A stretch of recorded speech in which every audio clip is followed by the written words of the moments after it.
Hi, and thanks for joining me. In this video, we're going to ask the question, did the media construct the accusations of racism against the royal family, and by extension, the whole institution of the monarchy?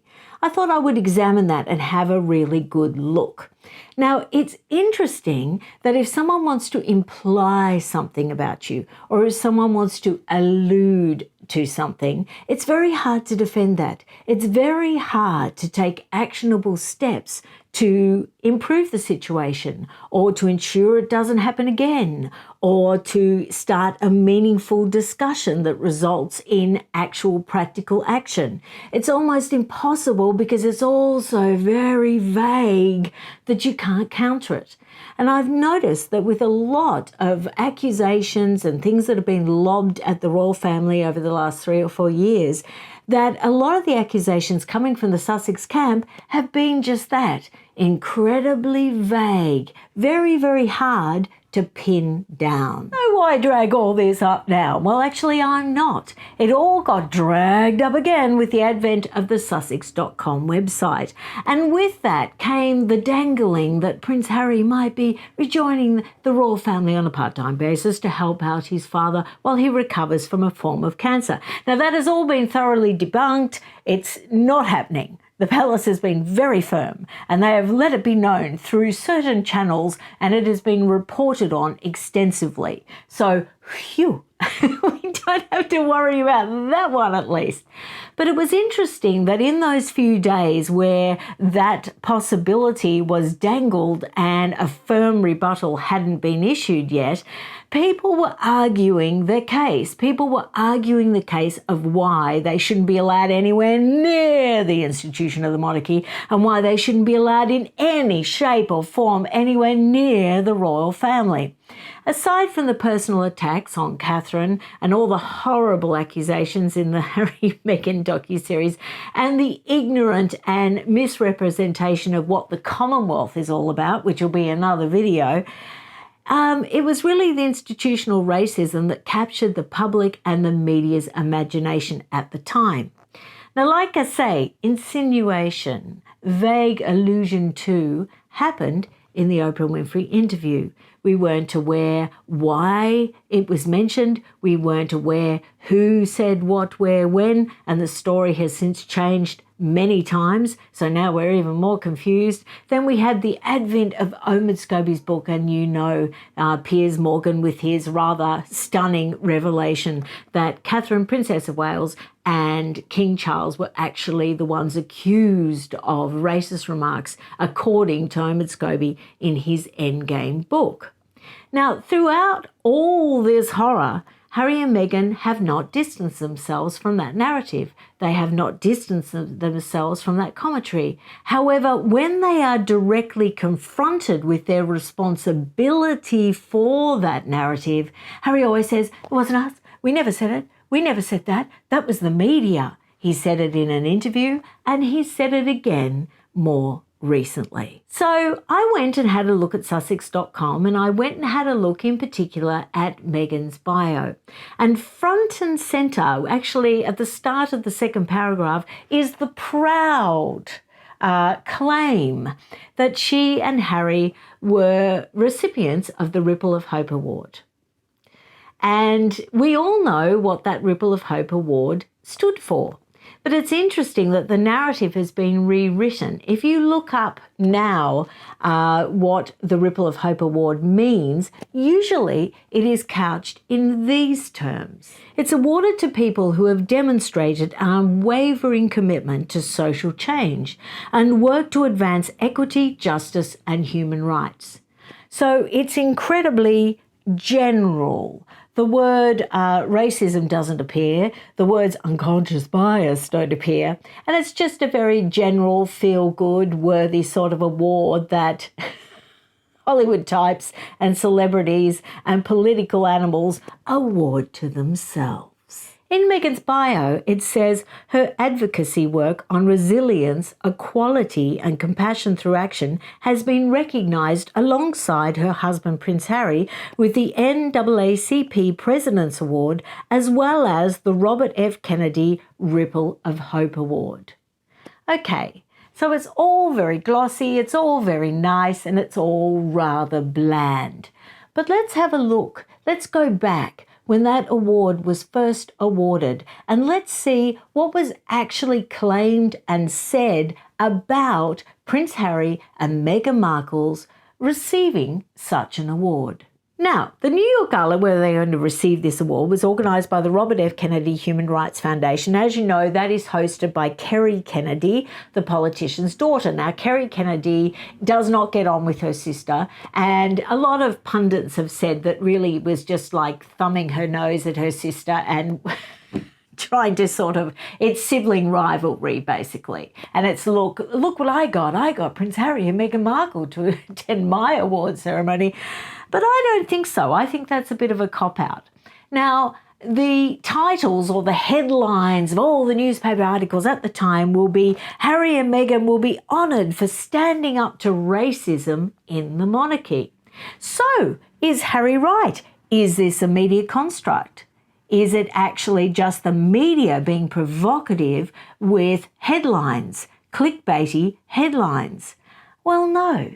Because when you listen to what Kerry Kennedy had to say prior to the awards, you can see that they were actually just doing a headline that was suitable for the story that they were given. Kerry Kennedy actually said to the press, and I will quote, "The Sussexes would get the award for having the courage to take on the royal family's power structure." No mention of racism there, so it could be argued that they're taking on Diana's men in the grey suits.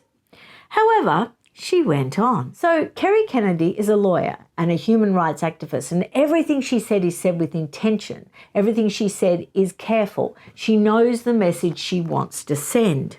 And I'm going to give you a quote of what she actually said to the media prior to Harry and Meghan receiving this award.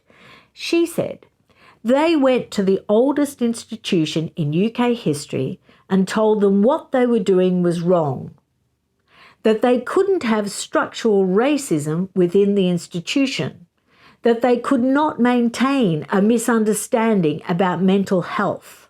Now, the royal family has advocated and ensured funding for many large-scale mental health initiatives. So I think that that is just ridiculous and easy to disprove. However, she goes on. Now, remember, this statement was issued to the media prior to Prince Harry and Meghan Markle actually receiving the award. At any time, they could distance themselves from this narrative if they felt that it was incorrect or misleading. At any time, when they saw the media headlines about receiving an award for racism in the royal family, they could have distanced themselves. They could have issued a corrective statement. They could have refused to accept the award. At the very least, they could have made attempts to correct the record. They did nothing.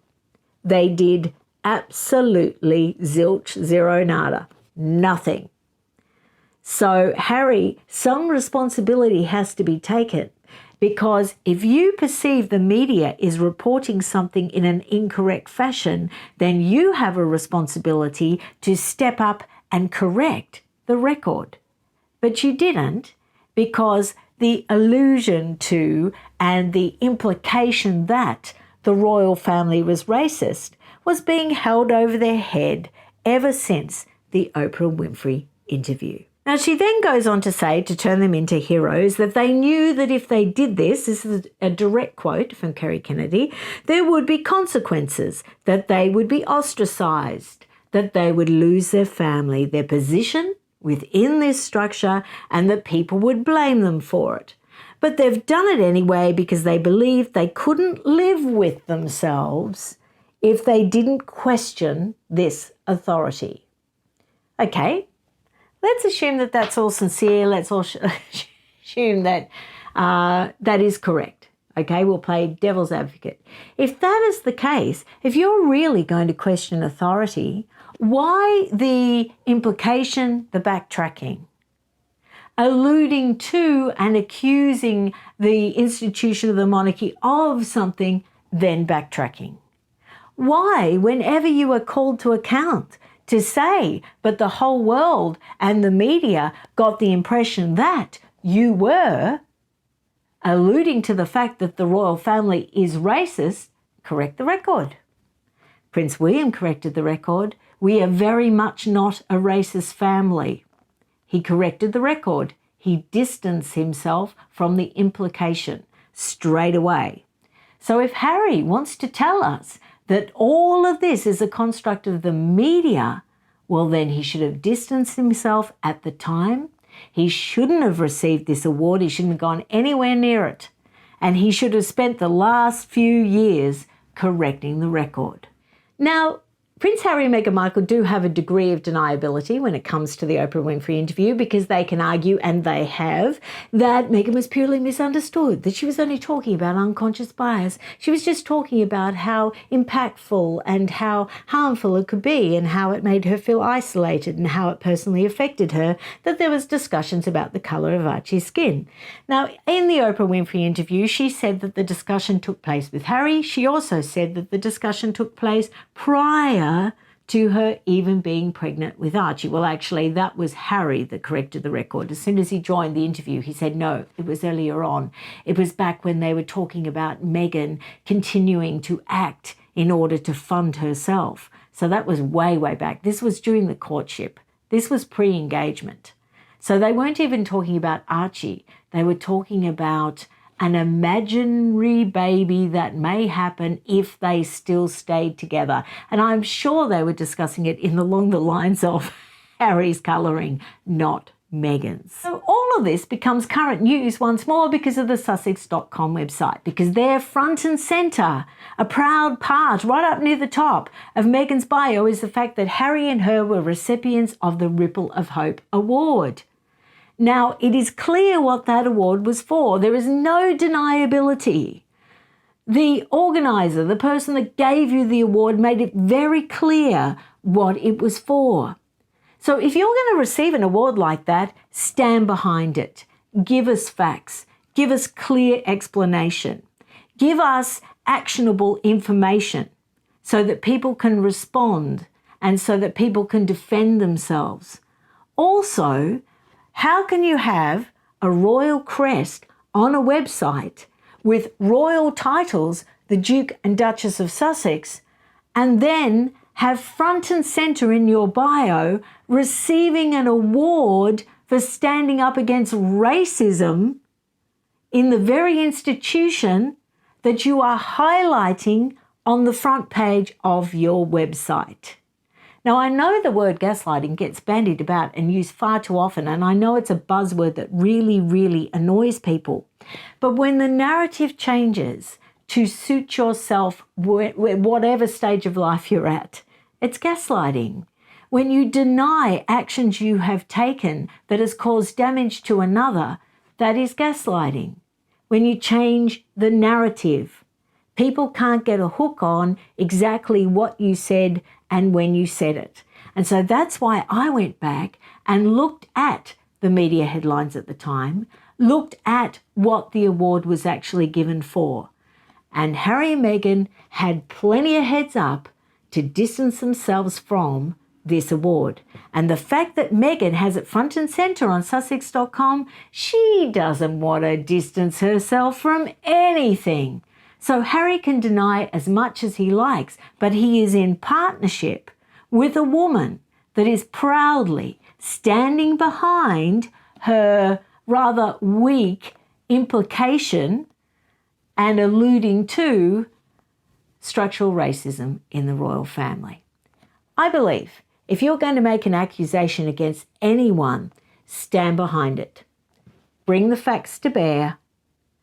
Strongly claim what you're asserting. Say, yes, I said that, and I'm proud I said it, and I would actually like to add to it. And the reason why I said it is this.